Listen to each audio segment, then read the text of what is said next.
Nidhi Verma, welcome on dream achievers. आइए अपने dream को अचीव करें। इसी स्लोगन के साथ हम आगे बढ़ रहे हैं, जिसमें हम पढ़ रहे थे ज्योग्राफी। ज्योग्राफी में कल हमने क्या डिस्कस किया था? प्रायद्वीपीय पठार हमने डिस्कस कर लिया था, जिसमें आज हम डिस्कस करने वाले हैं पूर्वी घाट और पश्चिमी घाट को। लेकिन अगर आपने मेरा चैनल सब्सक्राइब नहीं किया है तो सबसे पहले मेरा चैनल सब्सक्राइब करें, वीडियो को लाइक करें एंड शेयर करें। मैंने आपको कल भी एक इंफॉर्मेशन दी थी और आज भी आपको मैं बताना चाहती हूँ कि हमारी डेली वीडियो 9 AM में अपलोड हो जाती है, तो आप 9 बजे सुबह में अपनी स्टडी कंटिन्यू रख सकते हैं। आइए हम स्टार्ट करते हैं। देखिए, मैंने आपको प्रायद्वीपीय भारत की पहली वीडियो में ही आपको परिचय कराया था कि इस वाले भाग को हम क्या कहते हैं? इस वाले भाग को हम कहते हैं पूर्वी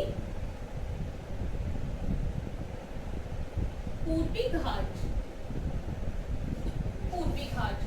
अगर हम देखेंगे कि प्रायद्वीपीय भारत, जो हमारा प्रायद्वीपीय पठार है, प्रायद्वीपीय पठार की पश्चिम वाले क्षेत्र को हम क्या कहेंगे? पश्चिमी घाट।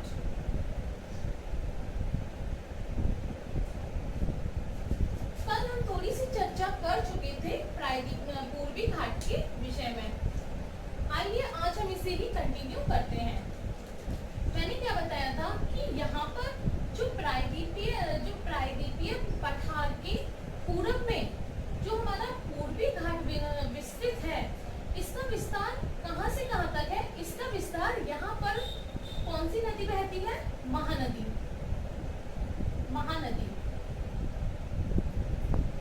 तो महानदी से लेकर यहाँ पर आपको दिखाई दे रहा होगा, महानदी से लेकर यहाँ पर पहाड़ी आती है। कौन सी पहाड़ी? अन्नामलाई। कौन सी पहाड़ी है? अन्नामलाई। और अन्नामलाई से लेकर ये एक टर्न ले लेती है। क्या ले लेती है? एक टर्न ले लेती है और कहाँ जाकर मिल जाती है? ये आपको दिखाई दे रहा होगा गोल। ये क्या है? ये नीलगिरी पर्वत है। क्या है ये? नीलगिरी पर्वत है।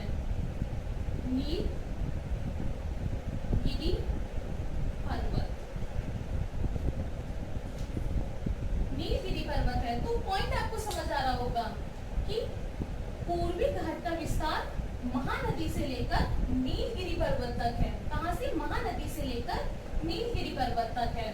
और अगर हम इसकी पूरे एरिया की बात करें कि कितने क्षेत्र में ये विस्तृत है, तो इसका विस्तार, पूर्वी घाट का विस्तार 1800 किलोमीटर में है। पूर्वी घाट का विस्तार 1800 किलोमीटर में है। कल हमने चर्चा क्या की थी कि यहाँ से जो नदियां बह रही हैं, उन्होंने क्या काम किया है? इसे कटा छटा कर दिया है, जिससे ये जो घाट है वो निरंतर नहीं है। आप देख रहे हैं बीच में क्या आ रहा है? यहाँ पर ये गैप आ गया है। ये देखिए यहाँ पर क्या है? यहाँ पर गैप है। यहाँ पर देखिए गैप है। तो ये कैसे गैप बन गया? मैंने कल ही आपको बताया था पूरी वीडियो में कि यहाँ पर गैप किस कारण बन गया है। जैसे आपकी ये महानदी बह रही है, ऐसे ही गोदावरी नदी बहती है, कृष्णा नदी बहती है, कावेरी नदी बहती है, जिससे इस पठार का जो ढाल है वो किधर की तरफ है? पूरब से पश्चिम की तरफ, पश्चिम से पूरब की तरफ है। तो वो उन्होंने क्या काम किया है? इस पठार को काट छाट दिया है। तो हमने इतनी चर्चा कर ली थी। अब अपना पॉइंट नोट कीजिए कि पूर्वी घाट महानदी के मुहाने से लेकर नीलगिरी पर्वत तक, ये देखिए आपको दिखाई दे रहा होगा नीलगिरी का पर्वत, तो नीलगिरी पर्वत तक विस्तृत है। अगर हम बात करते हैं कि पूर्वी घाट की जो लंबाई है वो कितनी है, तो पूर्वी घाट की लंबाई 1800 किलोमीटर तक है। देखिए ये पूर्वी घाट, ये जो हमारा ये पूरा पठार है वो किस प्रकार बना हुआ है, किस प्रकार बना हुआ है। तो देखते हैं हम। देखिए मैं एक संरचना बना रही हूँ जिससे आपको इजीली समझ आएगा कि ये किस प्रकार बना हुआ है।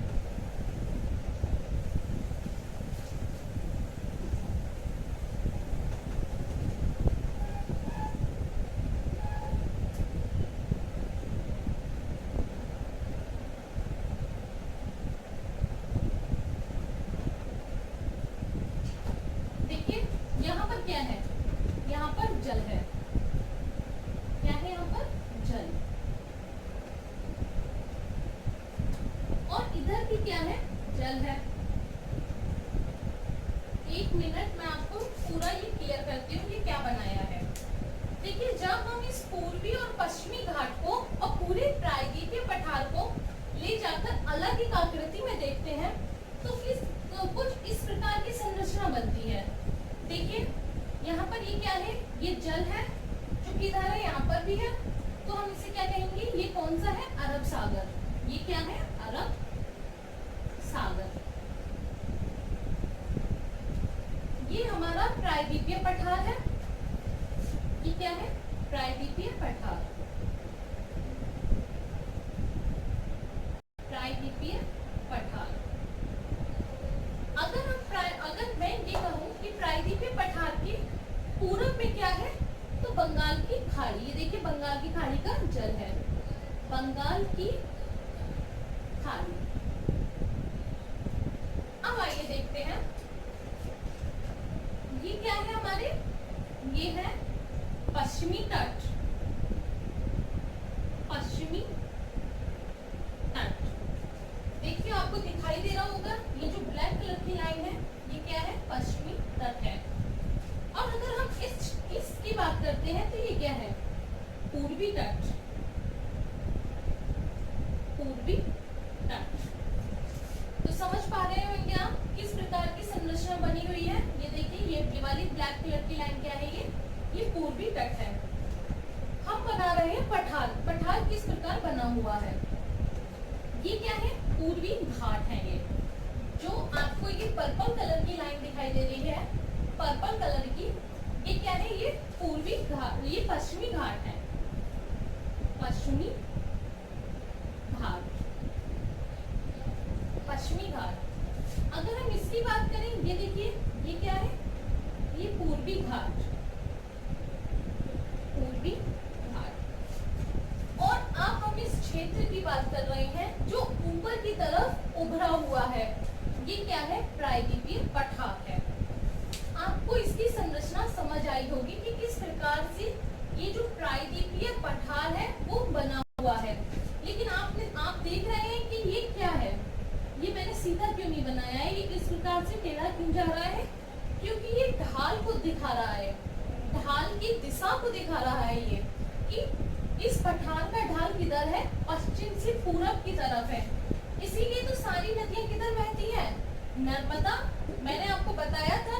देखिए जिसने भी प्रायद्वीपीय पठार की वीडियो नहीं देखी है, 2 वीडियो है, उन्हें पहले आप देख लीजिए, तभी ये समझ आएगा पूरी तरह से कि क्या, क्योंकि इन 50 से 60% बातें पुरानी 2 वीडियो में हो चुकी हैं। आप एक बार उन्हें देख लीजिए, तब आप इस वीडियो को पूरा देखिएगा। तो हम बता रहे थे कि ये क्या दिखा रहा है, ये एक दिशा दिखा रहा है ढाल की। यहाँ पर क्या, कौन सी नदी थी, नर्मदा और तापी नदी, जो विपरीत ढाल के विपरीत अपना जल गिरा रही थी। लेकिन और सारी नदियां यानी कि महानदी, गोदावरी, कृष्णा, कावेरी किधर गिरा रही है जल, अपनी ढाल की दिशा में। तो ये ढाल को दिखा रहा है, ये प्रायद्वीपीय पठार है। लेकिन वास्तव में जो ये आपका पश्चिमी घाट है, जो आपका पश्चिमी घाट है, ये कोई घाट नहीं है। क्या नहीं है, ये कोई घाट नहीं है, ये क्या है, एक कगार है। क्या है, ये कगार है। ठीक है, पॉइंट को समझ रहे होंगे आप। वास्तव में ये कोई घाट नहीं है, ये क्या है, कगार के रूप में है, कगार के रूप में है। अब आपने इसकी संरचना समझ ली होगी कि किस प्रकार से हमारा प्रायद्वीपीय पठार, पूर्वी घाट, पश्चिमी तट बने हुए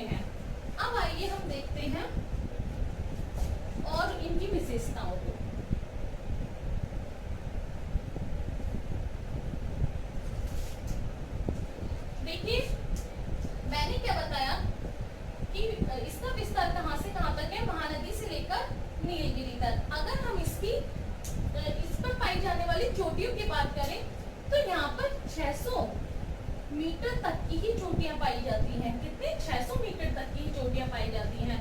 लेकिन जहां हमने देखा था कि जो हमारी हिमालय की श्रेणी है इसमें 6000 मीटर तक की चोटियां पाई जाती थी। अब हम क्या बात करेंगे यहाँ पर कि कौन सी पहाड़ी का विस्तार कहाँ पर है उसे हम देखेंगे।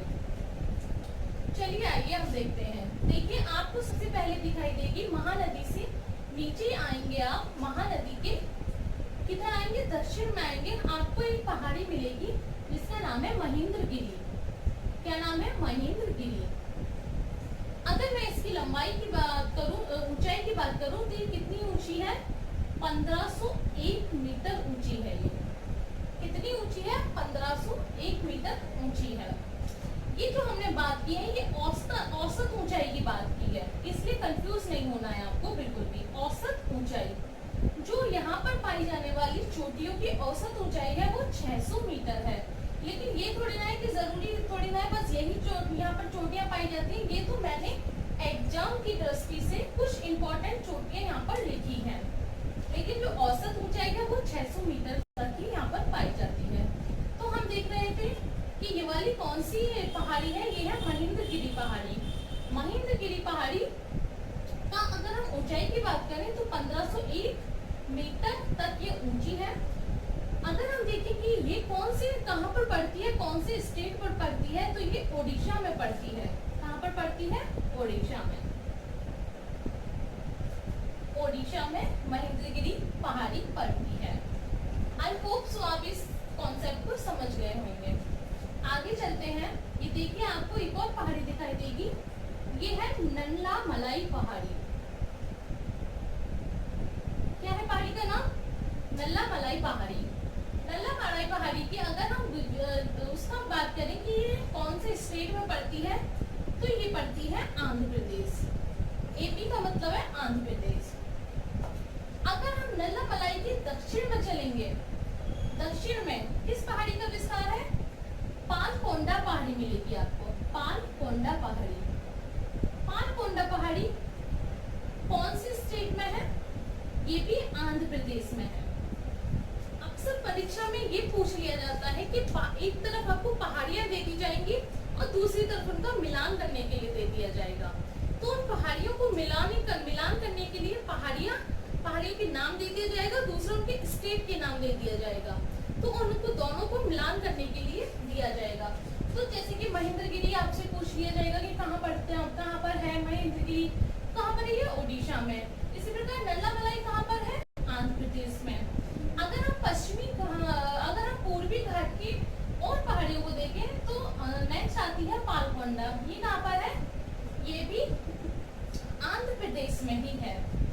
अब नीचे आइए। अब हम देखते हैं विशाखापट्टनम। देखिए विशाखापट्टनम कहाँ पर है? सबसे पहले ये बात कर लेते हैं कि किस स्टेट में है, तो ये आंध्र प्रदेश में है। दूसरा, विशाखापट्टनम पूर्वी घाट की सबसे ऊंची चोटी है। विशाखापट्टनम पूर्वी घाट का सबसे ऊंचा शिखर है। सबसे ऊंचा शिखर विशाखापट्टनम पूर्वी घाट का सबसे ऊंचा शिखर है। अगर हम देखते हैं कि इसकी ऊंचाई कितनी है, तो ऊंचाई 1680 मीटर इसकी ऊंचाई है। 1680 मीटर इसकी ऊंचाई है।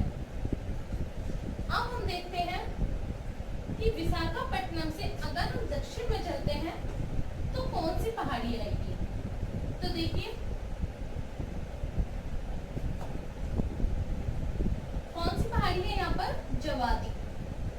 जवादी पहाड़ी। कौन सी पहाड़ी है? जवादी पहाड़ी। तो ये कहाँ पर पड़ेगी? ये है आपकी तमिलनाडु में। तमिलनाडु कहाँ पर है ये? तमिलनाडु में। अगर हम देखेंगे सेब्रॉय, जवादी के बाद सेवरॉय पहाड़ी आएगी, ये भी कहाँ है, तमिलनाडु में, तमिलनाडु, TMND, तमिलनाडु। इसी प्रकार पंचमलाई और अन्नामलाई, देखिए पंचमलाई और अन्नामलाई ये दोनों पहाड़ियां भी कहाँ पर पड़ेंगी, तमिलनाडु में। लेकिन जब हम यहाँ पर देखिए, यहाँ पर क्या होता है, यहाँ पर ये पहाड़ी एक मोड़ ले लेती है और यहाँ पर पड़ती है गांठ के रूप में नीलगिरी पर्वत। गांठ के रूप में क्या पड़ता है, नीलगिरी पर्वत पड़ता है। नीलगिरी पर्वत, सबसे पहला प्रश्न यही पूछा जाता है एग्जाम में कि नीलगिरी पर्वत का विस्तार किस किस राज्य में है। तो देखिए कहाँ कहाँ पर है विस्तार इसका, क्या पड़ेगा यहाँ पर, केरल, तो इसका विस्तार केरल और तमिलनाडु में है, तमिलनाडु में है। कहाँ पर है, केरल, यहाँ पर देखिए केरल पड़ेगा इधर की तरफ और इधर क्या पड़ेगा, तमिलनाडु पड़ेगा। तो इसका विस्तार कहाँ पर है, केरल और तमिलनाडु में है।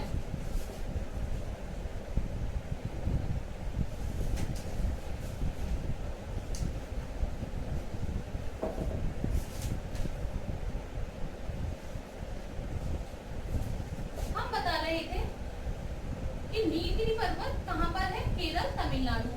लेकिन अब आप देखिए एक यहाँ पर पहाड़ी है अन्नामलाई, अन्नामलाई।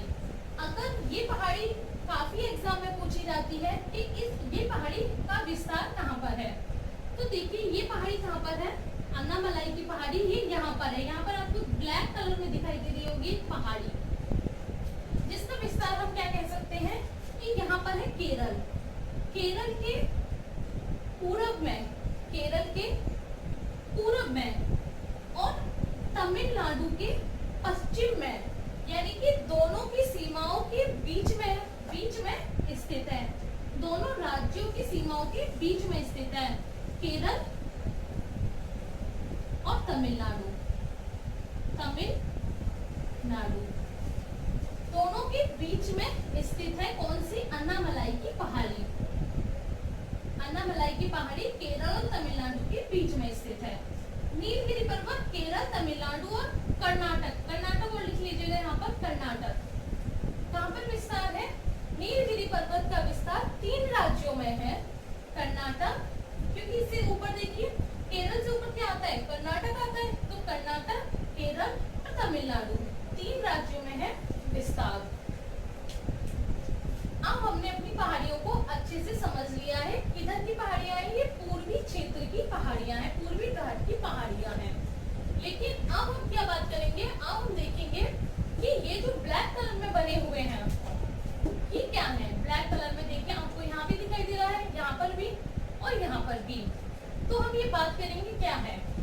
देखिए अगर हम इसकी बात करते हैं तो ये क्या है, मैंने कई वीडियो में यहाँ पर, आपने मेरी लास्ट वीडियो देखी होगी, उन पर यहाँ पर इसका नाम भी लिखा हुआ है। तो ये क्या है, मालवा, मालवा का पठार,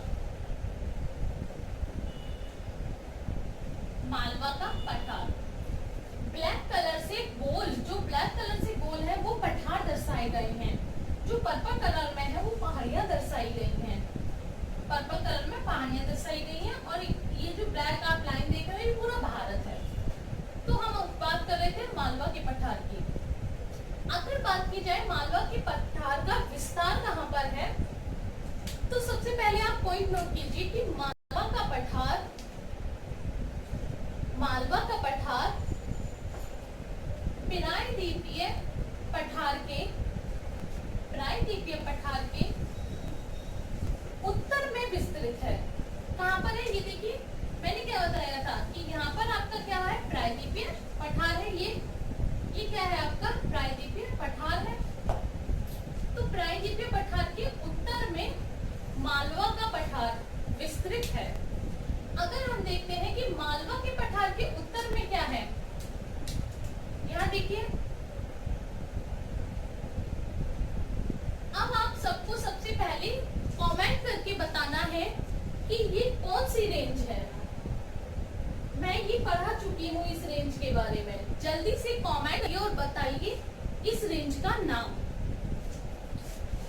चलिए आइए देखते हैं। मालवा के पठार के उत्तर में अरावली श्रेणी है। अरावली श्रेणी है।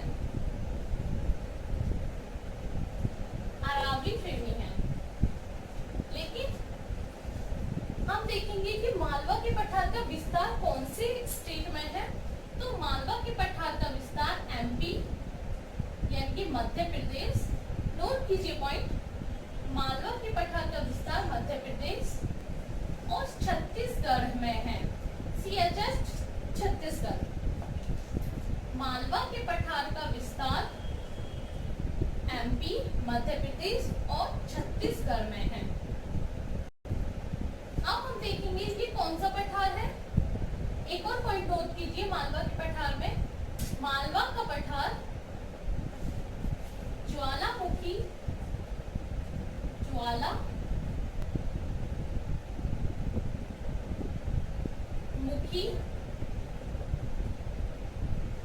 के लावा से निर्मित पठार है। के लावा से निर्मित, ज्वालामुखी की लावा से निर्मित पठार है। इसी कारण मालवा के पठार में काली मिट्टी पाई जाती है। कौन सी मिट्टी? काली मिट्टी यहाँ पर पाई जाती है। काली मिट्टी यहाँ पर पाई जाती है। आई होप सो सारे पॉइंट आपको क्लियर हो गए होंगे। देखिए मैं एक बार रफ करने से पहले आपको पूरा फिर से समझा देती हूँ कि आज हम बात कर रहे हैं पूर्वी घाट की, जिसमें पूर्वी घाट का विस्तार महानदी के मुहाने से लेकर नीलगिरी पर्वत तक है। महानदी के मुहाने से लेकर नीलगिरी पर्वत तक है। इसी प्रकार आपको अपनी आंसर राइटिंग भी करनी है, जिस प्रकार मैं बताती जा रही हूँ। पूर्वी घाट दक्षिण में आकर थोड़ा मुड़ा हुआ है और गांठ की संरचना बनाते हुए नीलगिरी पर्वत में पश्चिमी घाट से जुड़ जाता है। बिल्कुल आपने अगर कॉन्सेप्ट समझ रखा है तो आप अपनी लैंग्वेज में इजी डिफाइन कर सकते हैं, लेकिन उसके लिए आपको एक एक पॉइंट मेरा समझना होगा। जिस प्रकार मैंने आपको बताया है, इसमें से कोई भी प्रश्न आपका नहीं रहने वाला है। सारे प्रश्नों के आंसर आप खुद दे पाएंगे। और आपकी एक आप क्वेश्चन लगाइए। अब आपका देखिए काफी चैप्टर हो चुके हैं, मैं काफी कुछ बता भी चुकी हूँ। अब आपको क्या करना है, अब आप क्वेश्चन लगा कर देखिए कि आपके वो प्रश्न निकल भी रहे हैं। जो आप यहाँ पर टाइम दे रहे हैं, मेरी डेली की वीडियो 30 मिनट के अप्रोक्स होती है, 25 या फिर 30। तो आप जो 30 मिनट यहाँ पर दे रहे हैं, उनसे आपके प्रश्नों के आंसर निकल रहे हैं या नहीं, आप स्वयं चेक कीजिए इस बात को। जब आप देखेंगे, प्रश्न लगाएंगे, एक भूगोल की कोई भी किताब ले सकते हैं आप। मैं ये नहीं कह रही वो पर्टिकुलर पब्लिकेशन की लीजिए, किसी भी जिसमें प्रश्न हो उन प्रश्न को लगा कर देखिए कि आपके आंसर निकल रहे हैं या नहीं। तो हम बात कर रहे थे महानदी के मुहाने से लेकर नीलगिरी पर्वत तक विस्तार है। अगर हम इसकी बात करते हैं कि इसकी लंबाई कितनी है, तो मैंने बताया था 1800 किलोमीटर की इसकी पूरी लंबाई है। 1800 किलोमीटर की पूरी लंबाई में ये इसका विस्तार है। लेकिन जहां हमने देखा था हिमालय में 6000 तक की चोटियां मिल रही थी, वहीं पर जो आपका पूर्वी घाट है वहां पर सिर्फ 600 मीटर तक की चोटियां औसत में 600 मीटर तक की चोटियां यहाँ पर मिलती हैं। अब हमने बात की थी पहाड़ियों की कि यहाँ पर मिलने वाली कौन कौन सी प्रमुख पहाड़ियां हैं। तो महेंद्रगिरी जो कहाँ पर है, ओडिशा में है। और अगर हम इसकी ऊंचाई की बात करें तो 1501 मीटर की ये ऊंची है। सेकंड मैंने देखा आपको बताया नल्ला मलाई, ये कहाँ पर है? ये आंध्र प्रदेश में है। उससे नीचे हम आते हैं तो आपकी एक पहाड़ी मिलेगी पालकोंडा, जो कहाँ पर है? आंध्र प्रदेश में है। इसके भी नीचे आएंगे तो क्या पड़ेगा यहाँ पर? विशाखापट्टनम। इसका विस्तार कहाँ पर है? आंध्र प्रदेश में है। लेकिन ये पूर्वी घाट का सबसे ऊंचा शिखर भी है, जिसकी ऊंचाई कितनी है? 1680 मीटर है। अब उसके नीचे आ जाइए जबादी। जबादी जो पहाड़ी है वो कहाँ पर है? तमिलनाडु में। सेवरॉय, पंचमलाई, अन्नामलाई, ये सारी पहाड़ियां कहाँ पर है? ये सारी पहाड़ियां हैं तमिलनाडु में। सारी पहाड़ियां कहाँ पर है? तमिलनाडु में। हमने इतनी बात कर ली थी। उसके बाद हमने देखा कि मालवा के पठार, मालवा का पठार का विस्तार कहाँ पर है? एमपी और छत्तीसगढ़ में। देखिए मध्य प्रदेश और छत्तीसगढ़ में है। ज्वालामुखी की लावा से निर्मित है, इसलिए यहाँ पर क्या पाया जाता है? यहाँ पर काली मिट्टी पाई जाती है। अगर ज्वालामुखी की लावा से वो निर्मित होगा तो काली मिट्टी वहाँ पर पाई जाएगी। दूसरा हमने देखा था कि ये मालवा का पठार के उत्तर में कौन सा है? क्या कौन सी श्रृंखला है? तो अरावली श्रेणी मालवा के पठार के उत्तर में विस्तृत है। इतनी बात कर ली थी। अब हमारा ये मेघालय का पठार और पश्चिमी घाट रह गया है, जिसके बारे में हम देखेंगे नेक्स्ट वीडियो में। वीडियो को लाइक एंड शेयर जरूर करें और कमेंट भी जरूर